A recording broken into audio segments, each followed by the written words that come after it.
Hello नमस्कार, मी Suvarna home kitchen मध्ये परत एकदा तुमचं अगदी मनापासून स्वागत। आजचा दिवस तुम्हाला खूप छान जावो हीच बाप्पाच्या चरणी प्रार्थना। मला खूप छान अशी रेसिपी दाखवणार आहे, सगळ्यांना आवडते अशी रेसिपी दाखवणार आहे मी तुम्हाला। आज मी तुम्हाला शेवभाजी कशी बनवायची ती पण अगदी घरातल्या साहित्यात ढाबा स्टाईल शेवभाजी आपण कशी बनवायची ते दाखवणार आहे।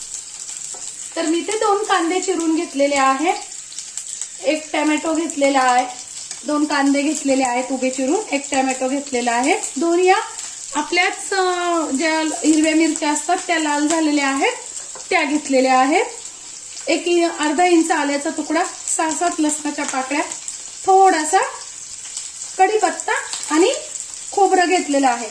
तर हे खोबरं जे आहे ना ते माझ्याकडे भाजलेलं असं मी तयारच करून ठेवते। तुम्ही थोडंसं खोबरं तुकडे करून यात भाजून घ्यायचंय, पण मी भाजूनच ठेवलेलं असतं। पहिल्यांदा आपल्याला 1-1.5 चमचा तेल टाकून कांदा छान परतून घ्यायचा आहे। आता कांदा छान परतन झाला ब्राऊन कलर वरती, त्यातच टाकायचं आहे आलं, लसूण आणि कढीपत्ता आणि 2 या मिरच्या, हे पण छान परतून घ्यायचंय। ते सगळं परतन झाल्यावर आपल्याला टाकून घ्यायचं आहे टोमॅटो। अगदी टोमॅटो छान परतावा म्हणून थोडंसं मीठ टाकून घ्यायचंय, म्हणजे टोमॅटो छान शिजला जातो। थोडंच मीठ टाकायचंय, खूप नाही टाकायचंय, कारण आपल्याला नंतर मीठ टाकायचंय भाजी। टोमॅटो असं म्हणजे छान ग्रेव्ही तयार होते आपली। छान शिजलेला आहे। आता गॅस बंद करून टाकायचा आणि हे सगळं गार झालं की मिक्सर मध्ये बारीक करून घ्यायचंय। आता आपलं जे आपण भाजून घेतलंय सगळं टोमॅटो कांदा गार झाला की मिक्सर मध्ये छान बारीक करून घ्यायचंय। बारीक करून घेणारे गार झालाय। आता यात टाकून घ्यायचंय 4 चमचे खोबरं, आणि मी तुम्हाला म्हंटलं ना ढाबा स्टाईल आपण सिक्रेट वापरून, तर तुम्ही जी शेवभाजीला शेव आणलेली असते ना ती टाकायची 2 ते 3 चमचे, नाही तर मग आपल्याकडे जर फरसाण असेल घरात तर ते फरसाण टाकून मग ग्रेव्ही बारीक करायची। त्यामुळे आपल्या शेवभाजीला खूप छान अशी चव पण येते आणि जो आपण रस्सा बनवतो ना तो छान घट्ट तयार होतो। आता हे छान मिक्सर मध्ये बारीक करून घ्यायचंय। सुरुवातीला असंच बारीक करायचंय, नंतर 2-3 चमचे पाणी टाकून तुम्ही बारीक केलं तरी चालणार आहे। खूप पाणी नाही टाकायचंय, खूप पाणी टाकलं ना तर ग्रेव्ही आजूबाजूला खूप उडते।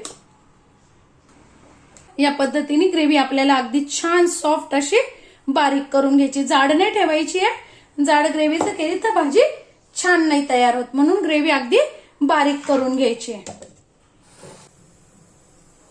आता मी कढईत 4 चमचे तेल टाकून घ्यायचंय आपल्याला। टाकायची मोहरी, अर्धा चमचा जिरे, पाव चमचा हिंग, अर्धा चमचा हळद आणि आपण केलेली ग्रेव्ही।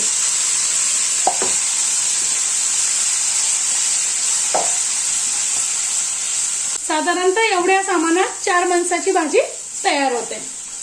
आता ग्रेव्ही छान आपल्याला 1-2 मिनिटं परतून घ्यायची आहे। घेते आपल्या घरातलेच तिखट मसाला वर्षभराचे जे केलेले आहेत ते 2 चमचे टाकते तिखट, 1 चमचा आपल्या घरातला वर्षभराचा साठवणीतला केलेला काळा मसाला, 1 चमचा धने जिऱ्याची पावडर।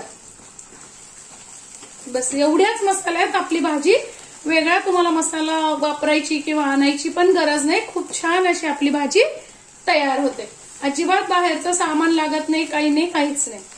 मस्त अशी आपली शेवभाजी घरच्याच सामानात तयार होते। आता छान ग्रेव्ही आपल्याला तेल सुटेपर्यंत परतून घ्यायची आहे। इथे जर तुम्हाला तुमची ग्रेव्ही अगदी कोरडी वाटत असेल तर तुम्ही अगदी 2 चमचे पाणी घालून परतली तरी चालेल, म्हणजे मसाले जळणार नाही। आपली ग्रेव्ही छान परतत आली की 1 चमचा आपल्याला कसुरी मेथी टाकून घ्यायची आहे, छान बारीक कुस्करून।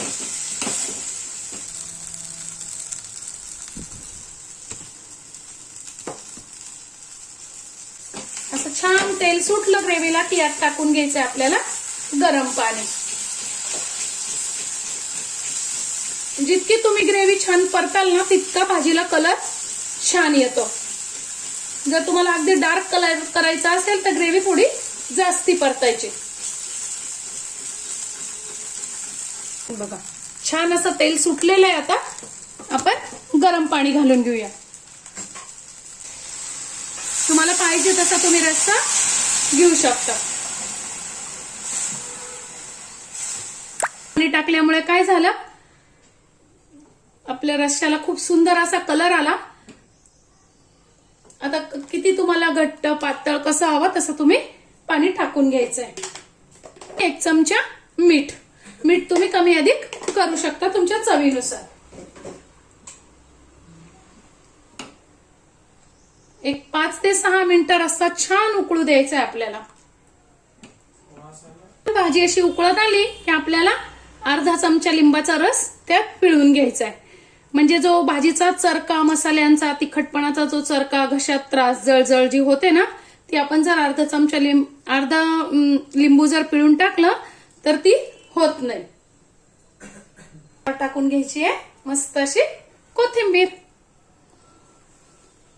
आणि तुम्हाला जेवढी भाजी पाहिजे ना, आता जेवढे जण खाणार असाल तेवढेच याच्यात तुम्ही शेव टाका. सगळ्या याच्यात जर शेव टाकली तर शेव मऊ होऊन जाईल. आता गॅस बंद केलेला आहे मी. छान अशी आपली शेवभाजी तयार आहे. आजची माझी ही रेसिपी तुम्हाला कशी वाटली कमेंट्स मध्ये नक्की सांगा. चॅनलला लाईक, सबस्क्राईब आणि शेअर करा. धन्यवाद.